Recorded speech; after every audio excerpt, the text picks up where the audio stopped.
다시 한번 기도하겠습니다.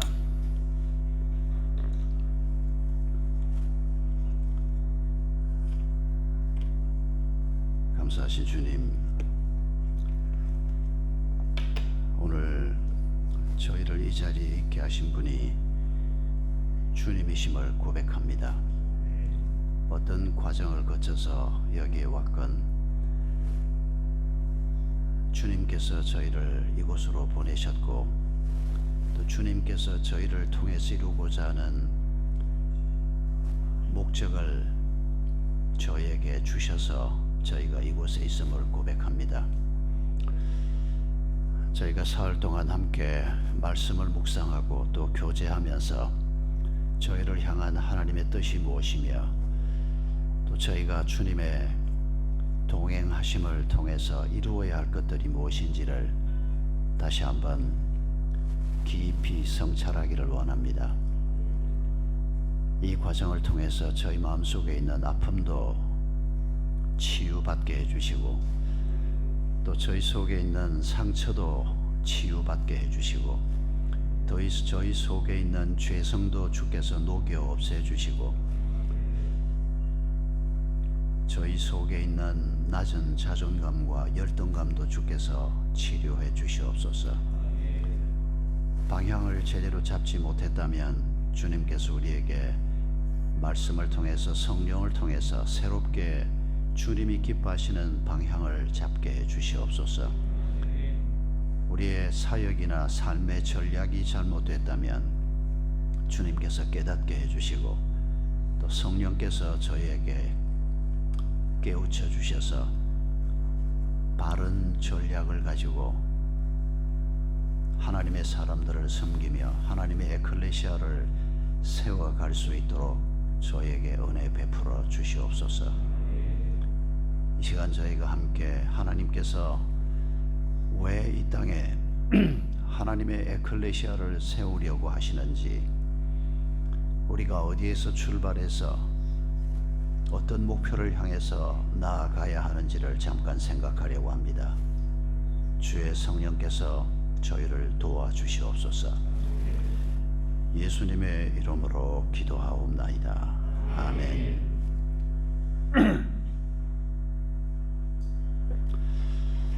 사람의 일을 할 것인가 하나님의 일을 할 것인가, 우리 윤성 교사님 연락을 받고 이런 제목을 제가 마음속에 생각해 봤습니다. 오늘 첫 시간에 사람의 일이 아니고 하나님의 일을 할 수 있는 사람들이 되기 위해서 우리가 제대로 출발을 했는지, 또 우리가 제대로 목표를 마음속에 가지고 있는지를 먼저 한번 잠깐 생각해 보려고 합니다. 먼저 이런 상상을 한번 해보십시다. 길을 가다가 약을 하나 사려고 약국 간판을 보고 약국에 들어갔습니다. 그런데 들어가 보니까 약을 팔고 있는 게 아니고 생선을 잔뜩 갖다 놨습니다. 뭐 생선을 파는 게 잘못된 건 아니지만은, 아니 약국 간판을 걸어놓고 그 간판을 보고 약을 사려고 들어오는 사람들을 실망시키고, 그 실망한 사람이 약국 주인한테 한마디 하지 않겠습니까? 아니 이 양반아, 간판을 바꾸든지 아니면 약을 팔든지 어떻게 약국 간판을 걸어놓고 생선을 팔고 있냐? 아마 누구든지 그렇게 말할 겁니다. 십자가가 붙어있는, 뭐 꼭 십자가가 형상으로 우리 앞에 있지 않더라도, 뭐 한국 같으면 뭐 교회든 선교단체든 뭐 십자가 붙이는 게 뭐 문제가 되지 않으니까 대개 십자가를 걸어 놓습니다만, 여기는 상황이 또 조금 다르겠죠. 뭐 십자가 걸려 있건 안 걸려 있건 어쨌거나 예수 그리스도를 상징하는 십자가, 그 십자가를 보고 어떤 건물로 어떤 사람들 속으로 들어왔습니다. 그러면 거기에서 어떤 냄새가 나야 하고, 거기에서 뭘 팔고 있어야 하고, 거기에 들어온 사람들이 뭘 발견해야 하겠습니까? 주님께서 우리에게 죽는 날까지 고민하게 하신 질문이라고 생각합니다. 그게 이름이 교회건 그게 선교 단체건 그게 가정이건 무엇든지 간에 말입니다. 그리스도인들이 있는 곳에서 하나님께서는 바로 이 질문을 우리 모두에게 던지십니다. 마태복음 16장 말씀은 우리가 잘 아는 대로 예수님께서 십자가에 달려 죽으시기 한 달 전쯤입니다. 대략 계산해서 빌립보 가이사라에서 이 사건이 있은 후에 한 달쯤 후에 예수님이 십자가에 달려 죽는 대략 시점이 그쯤 됩니다. 이곳에서 예수님께서 제자들에게 묻습니다. 사람들이 나를 누구라고 하느냐? 뭐라고 합니다. 이런 답이 나왔습니다. 너희는 나를 누구라고 하느냐? 그때 베드로가 했던 답이 주는 그리스도시요 살아계신 하나님의 아들입니다 라고 하는 답이었습니다. 이 답을 듣고 주님이 아주 기뻐하셨습니다. 그리고 주님이 하신 말씀이 뭡니까? 이 반석 위에 내 에클레시아를 세우겠다. 우리가 교회라고 번역했지만은 제가 굳이 교회란 단어보다 에클레시아를 쓰는 것은 이 번역이 가지고 있는 한계 때문입니다. 가르칠 교자 모일 회자 이렇게 번역한 건 참 아쉽습니다. 에클레시아라고 성경이 표현하고 있는 이 단어의 뜻은 그보다 훨씬 큽니다. 우리 주님께서 지금 십자가를 한 달쯤 앞두고 제자들의 신앙 고백을 들으시고 이 신앙 고백 위에 내가 내 에클레시아를 세우겠다. 그리고 보정이라도 하듯이 한 일주일쯤 후에 그 근처 인근 어느 야산에서 어느 산에서 혹은 언덕에서 엘리야와 모세를 만나는 영광스러운 광경을 보여주었습니다. 그때 베드로는 좀 혼돈을 해서 여기에 초막셋을 짓고 여기에 살고 싶습니다 그랬지만은 그들이 살 곳은 거기가 아니었습니다. 베드로가 아직 전체 그림을 보지 못해서 좀 헷갈렸지만은 그러나 주님께서 영광스럽게 변화되신 모습을 보여주신 것은 아마 베드로가 평생 잊지 못할 겁니다. 그리고 베드로를 통해서 우리가 그 얘기를 듣지만은 내 에클레시아를 세우겠다. 그리고 십자가를 향해서 나아가시면서 그 중간 지점에서 영광스럽게 변화되신 이 예수 그리스도의 모습을 보여주신 것은 예수님의 십자가 사건에 대해서 예수님께서 에클레시아를 세우겠다고 하는 이 선포에 대한 일종의 보정이라고 생각됩니다. 여러분 에클레시아라는 단어의 뜻 잘 아실 겁니다. 에클레시아 두 단어의 합성어입니다. 문자적인 의미가 뭡니까? 어딘가로부터 불러냄을 받은 사람 혹은 사람들이라는 뜻입니다. 그런데 우리가 흔히 쓰는 교회라고 하는 단어는 이런 의미가 잘 살아나지가 않습니다. 더군다나 목회자들이 잘못해서 교회 그러면 사람이라는 생각보다는 다른 생각을 먼저 떠올리게 합니다. 그래서 많은 목회자들조차도 혼돈을 일으키고 있습니다. 제 자신도 그런 혼돈을 안고 씨름하면서 살았던 사람 중에 하나지만은 교회를 세운다 그럴 때 건물을 세운다로 느껴지기도 하고 많은 사람이 모이는 것이 좋다고 느껴지기도 하고 헌금이 많이 나오는 교회일수록 더 좋은 교회인 것처럼 생각하기도 하고 이런 잡것들이 많이 들어가 있습니다. 어딘가로부터 불러냄을 받은 사람, 거기가 어딥니까? 구약 성경에서 하나님께서 이런 모델을 수없이 우리에게 보여주셨습니다. 어둠에서 빛으로 불러냄을 받은 사람, 혼돈에서 질서 가운데로 불러냄을 받은 사람, 절망의 자리에서 생명의 자리로 불러냄을 받은 사람, 매임의 자리에서 자유의 자리로 불러냄을 받은 사람. 여러분 이게 출애굽 사건이기도 하고 아브라함을 불러내신 사건이기도 하고 또 그 이후에 구약 성경에서 일어났던 모든 사건들마다의 하나님께서 또 제도를 통해서 끊임없이 하나님이 어둠의 자리에서 빛의 자리로 사람들을 불러내시는 이런 모습들이 제도 하나하나마다 제사 하나하나마다 큰 그림으로는 출애굽이지만은 구약 성경 페이지마다 바로 이런 의미가 담겨져 있습니다. 주님께서 십자가를 통해서 사람들을 이 희망의 자리, 생명의 자리, 자유의 자리, 기쁨의 자리로 불러내려고 하시는 이게 우리가 여기에 와 있는 이유라고 생각합니다. 그리고 우리가 그리스도인이 된 이유이기도 합니다.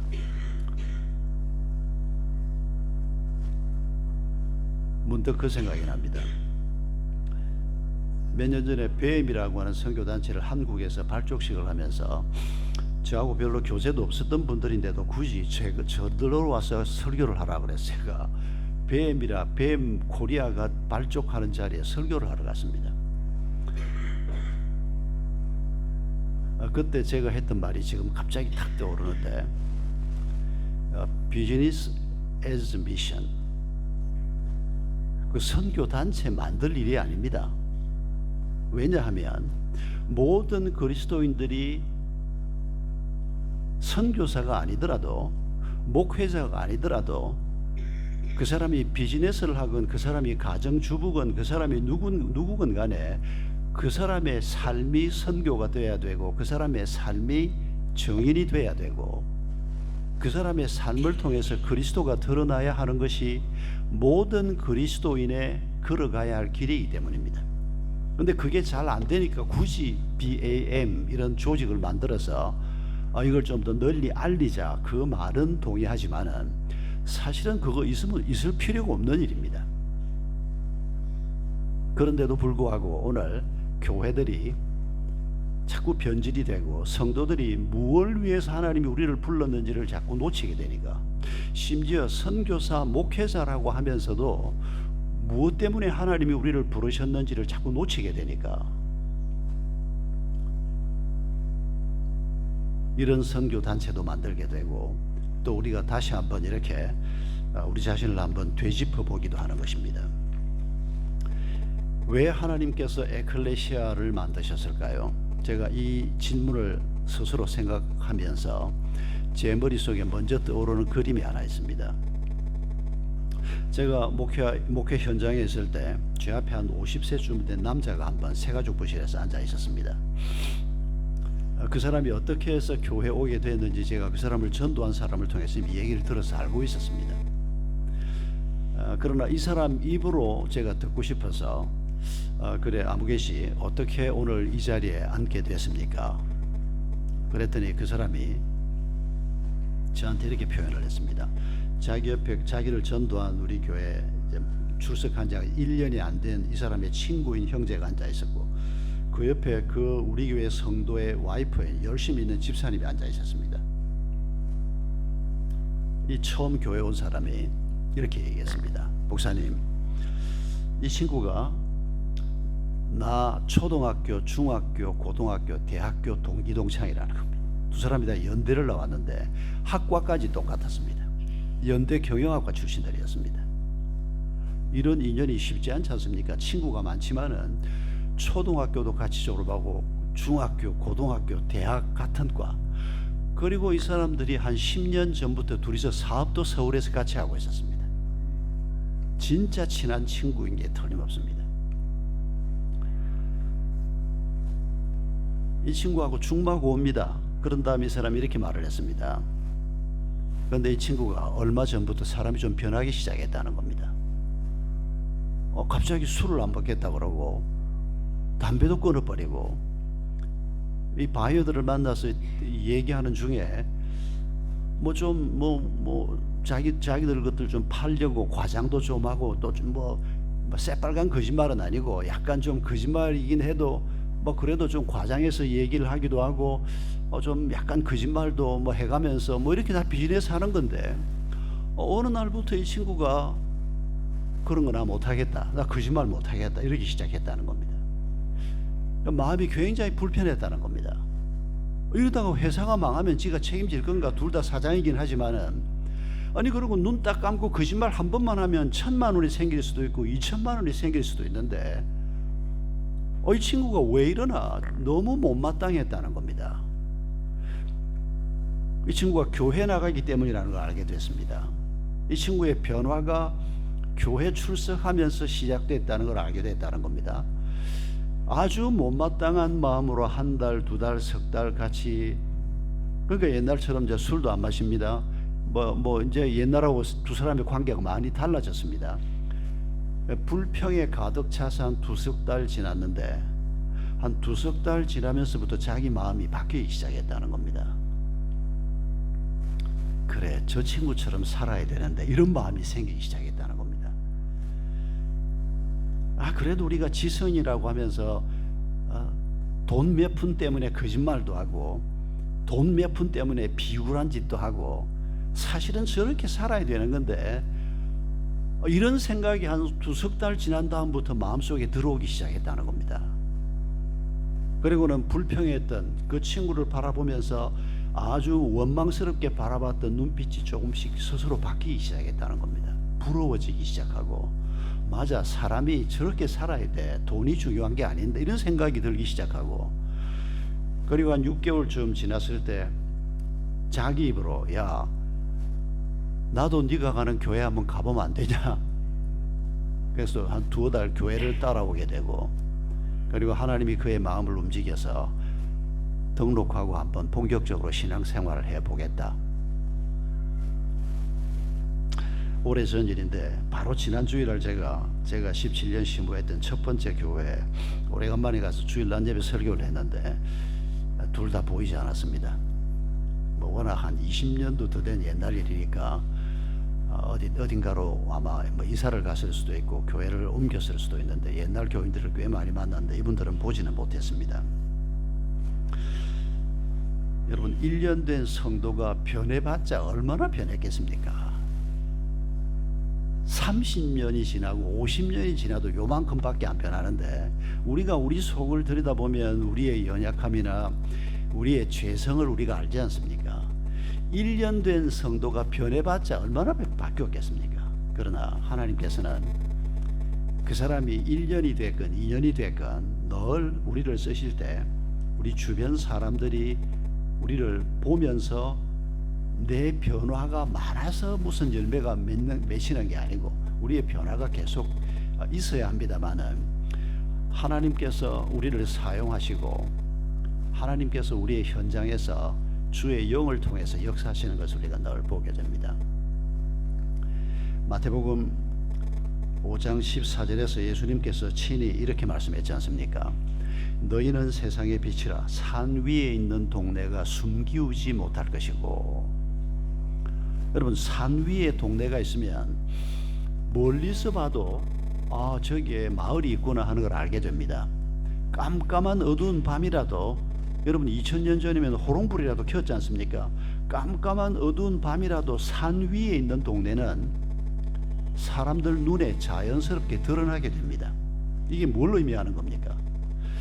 예수 그리스도가 우리 속에 있으면, 예수 그리스도의 십자가의 은혜가 무엇인가를 아는 사람이면, 주의 성령이 우리 가운데 거하셔서 우리가 성령의 전이 되는 것을 아는 사람이면 산 위에 있는 동네와 같을 수밖에 없다는 것입니다. 아직 우리가 부족한 거 많습니다. 허물도 많고 심지어 우리가 죄에서 벗어나지 못해서 힘들어하는 부분도 죽는 날까지 있을 겁니다. 그러나 예수 그리스도를 만난 그 순간에, 빛이신 예수 그리스도가 우리 속에 들어오신 그 순간부터 산 위에 있는 동네처럼 우리를 바라보는 사람들이 저기 마을이 있구나, 저기 빛이 있구나, 좀 부족해도 사람은 저렇게 살아야 하는 건데, 여러분 그게 바로 우리라고 말씀하고 있고, 그걸 예수님께서 에클레시아라고 말씀하고 있습니다. 조직 교회를 세우고 예배당 건물을 세우는 것만이 아니고 그것도 할 수 있는 곳에서는 해야 되겠지만은, 저는 방글라데시가 처음입니다.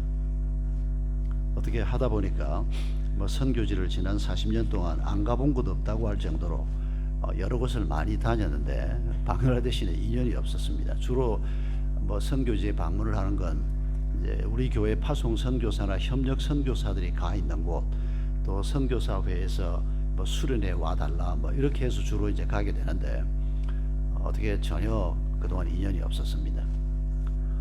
그런데 이번에 이렇게 은퇴를 하고 난 다음에 오게 돼서 사실은 좀 죄송한 마음으로 많이 왔습니다. 왜냐하면 제가 선교사님들 모임에 불림을 받고 갈 때 주로 선교사들이 함께 모여서 한 며칠 동안 먹고 지내고 하는 경비를 강사들이 부담을 해서 가지 않습니까? 여기도 어레 그렇게 하는 줄 알았어요. 그래서 제가 우리 윤석 교사님이 오라 그래서 제가 못 간다 그랬습니다. 그 돈을 내줄 교회가 없기 때문에. 근데 얘기를 하다 보니까 한인교회에서 모이고 새벽 저녁도 없고 낮에만 모이고 경비가 별로 안 든다 그래서 이렇게 선교사 수련도 하는구나. 한 번도 이런 수련회를 제가 와본 적이 없습니다.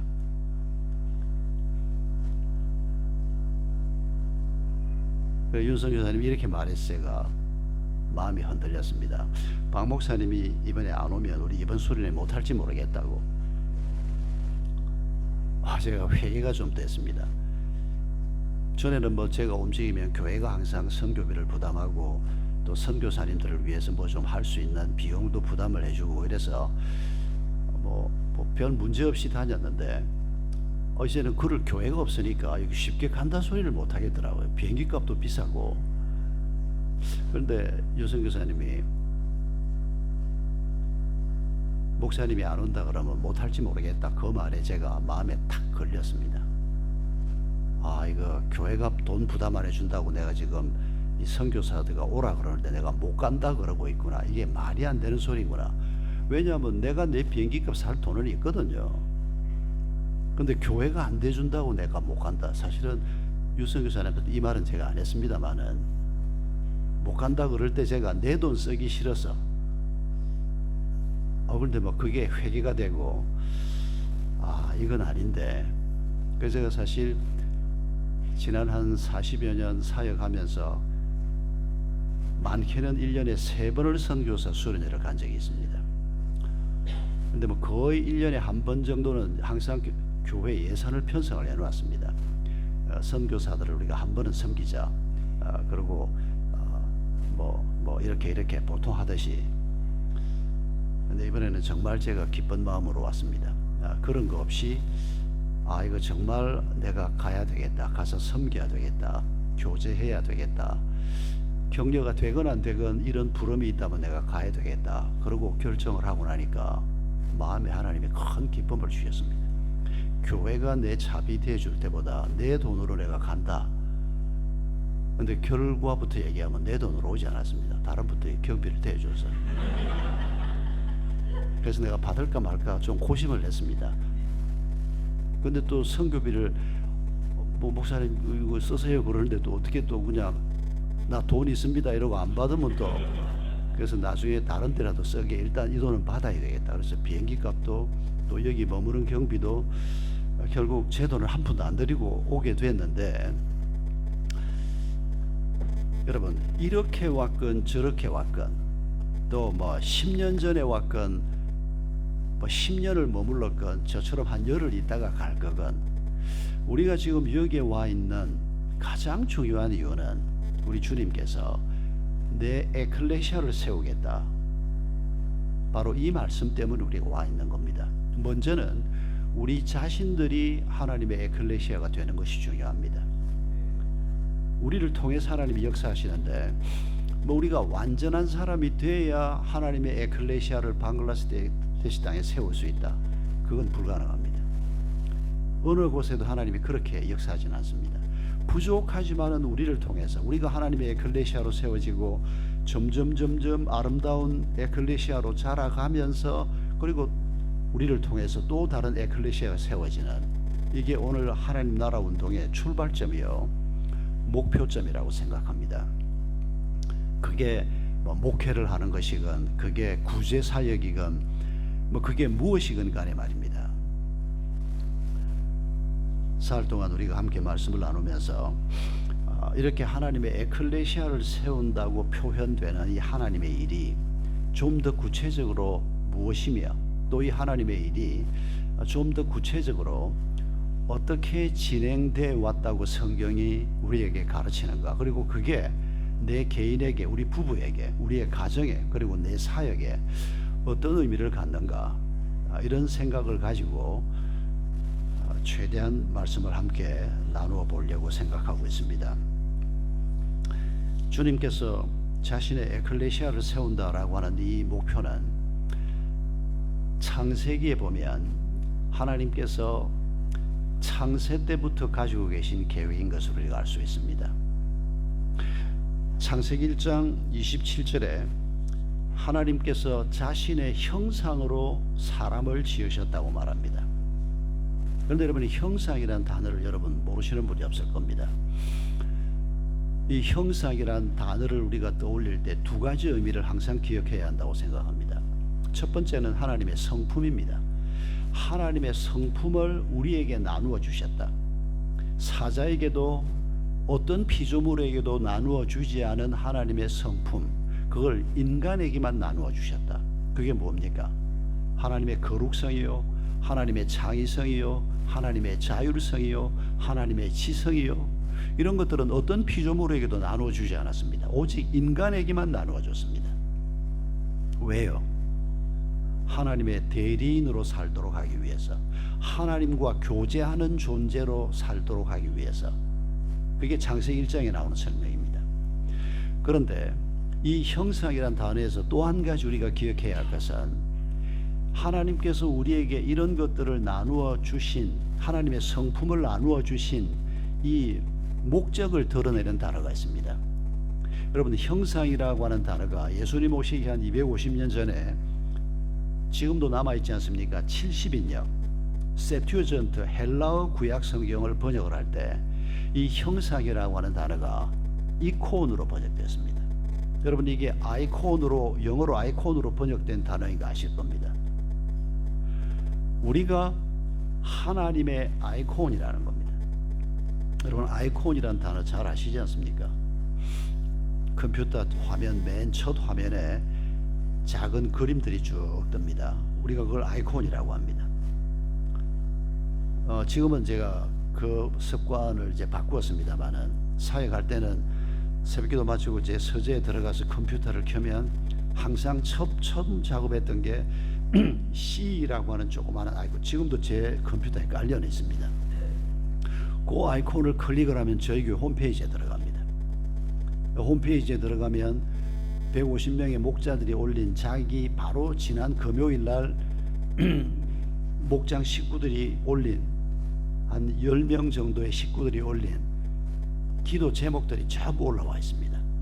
그걸 읽으면 어느 목장에 누가 아파트 당첨을 위해서 기도하고 있고, 어느 목장에 누가 아이가 아파서 기도하고 있고, 그 한 150개 목장 전체 기도 제목을 다 볼 수가 있습니다. 이거 아침마다 기도하기 전에 항상 꼭 클릭을 하는 겁니다. C라고 하는 작은 아이콘이지만은 그걸 클릭을 하면 그 뒤에 숨어 있는 본체가 뜨는 겁니다.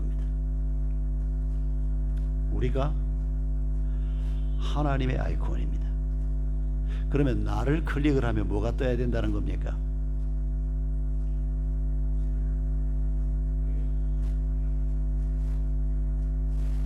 답하기가 좀 조심스럽습니까? 그러나 여러분, 죄송스럽기도 하고 미안하기도 하지만은 그게 우리를 향한 하나님의 뜻입니다. 이 박아무개를 클릭을 하고 윤아무개를 클릭을 하면 하나님이 떠야 하는 존재로 하나님이 우리를 지으셨다고 말하고 있습니다. 여러분, 그게 바로 인간이 가지고 있는 존엄성입니다. 그런데 왜 나를 클릭을 하는데 왜 하나님의 모습이 뜨지 않고 왜 피투성이가 된 내가 뜹니까? 왜 죄로 진창에 빠져 있다가 아직 샤워도 제대로 하지 못한 상태인 것 같은 그런 죄로 가득한 내 모습이 뜨고, 왜 상처투성인 내 모습이 계속 뜹니까? 여러분, 이게 오늘 이 세상에 살고 있는 모든 사람들의 문제입니다. 가난 때문에 그럴 수도 있고, 부모를 잘못 만나서 그럴 수도 있고, 나라를 잘못 만나서 그럴 수도 있고. 참, 이 방글라데시에 와서 제가 거리 풍경을 보면서 이 백성들이 어떻게 하면 먹고 사는 문제를 극복을 하고, 어떻게 하면 이 백성들이 이 어둠에서 벗어날 수 있을까, 그 생각을 계속 할 수밖에 없지 않습니까? 여러분이 그래서 여기 왔는데, 정치 지도자들을 좀 잘 만났으면, 이 나라 역사를 제가 잘 모릅니다. 우리 대한민국도 정치 지도자들을 그렇게 썩 잘 만났다고 저는 생각하지는 않습니다. 그러나 부족함이 있는 지도자들이었지만은 그래도 건면한 국민들을 통해 하나님께서 남한 반쪽이라도 먹고 사는 문제가 여러분 우리 한국 역사 5천년 동안에 먹고 사는 문제가 해결된 날이 없지 않습니까? 그런데 지금 그 문제를 해결한 그런 때에 남한 백성들이 우리가 살고 있습니다. 이건 정말 하나님의 큰 은혜입니다. 북한은 지금도 형편없지 않습니까? 전 세계 국가들 중에서 남한만큼 이 정도라도 경제적인 문제를 해결한 나라들이 많지 않지 않습니까?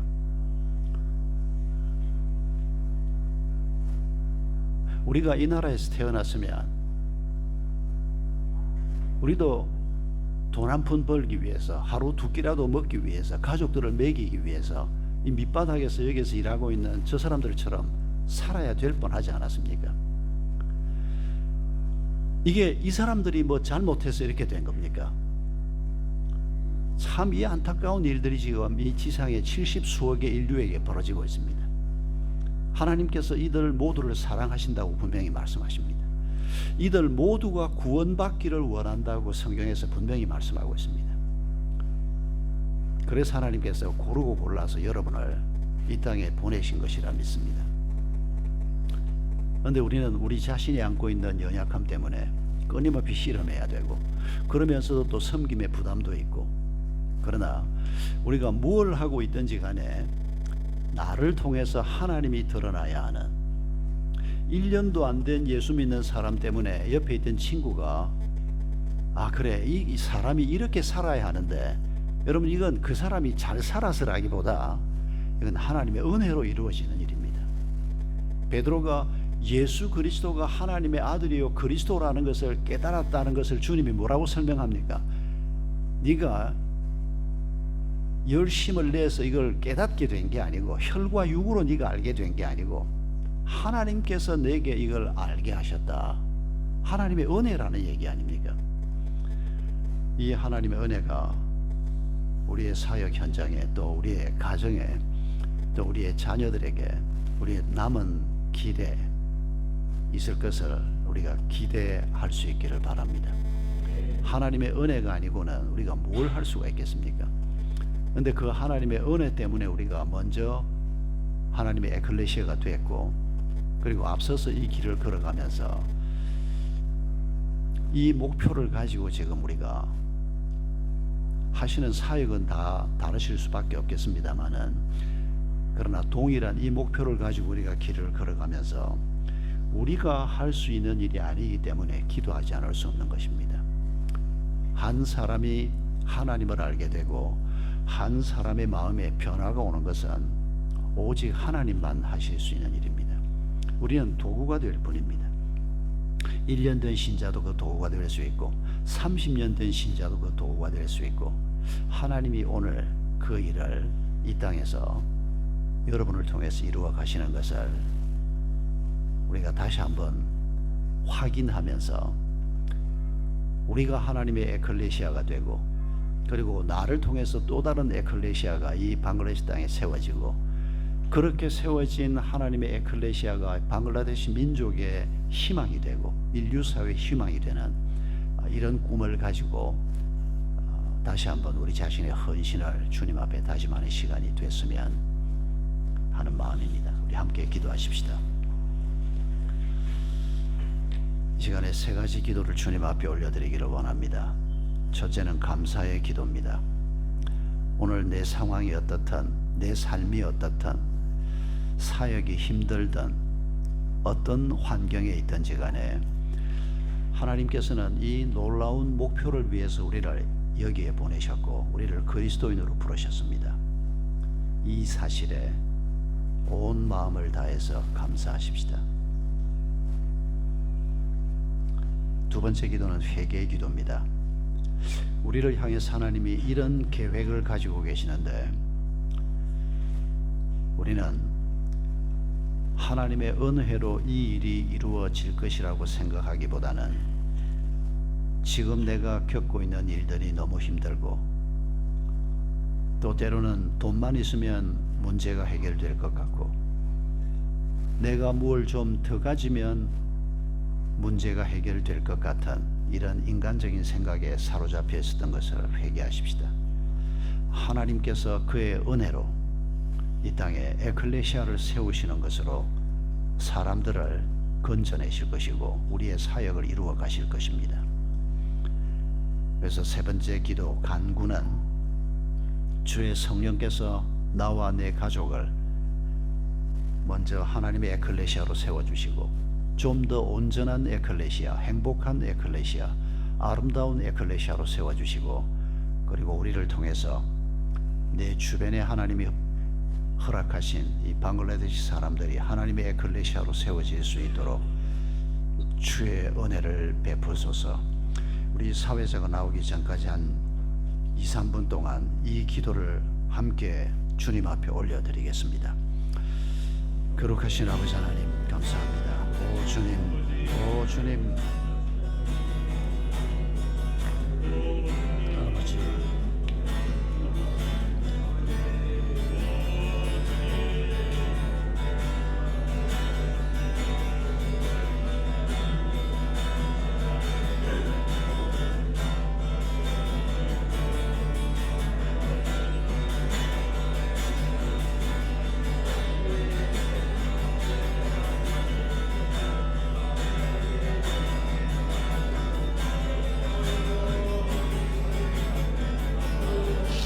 아버지 하나님을 알게 하소서.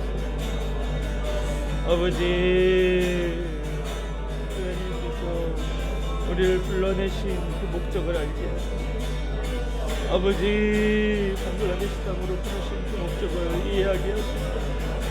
하나님 아버지 내가 먼저 아버지 그 사람이 되게 하소서. 내가 먼저 하나님의 뜻을 알게 하소서. 아버지 사람들을 아버지 주님 인도하셔서 우리 모두가 하나님께서 주시는 목적을 이해하고 나아갈 수 있게 하시옵소서. 우리를 새롭게 하여 주시옵소서. 우리에게 은혜를 주시옵소서. 하나님 주님을 바라볼 수 있도록 하시옵소서. 주님께서 함께 하시길 원합니다. 주님 도와주시옵소서. 하나님 아버지 채워주시옵소서. 아버지 새 일을 시작하여 주시옵소서. 아버지 도와주시옵소서.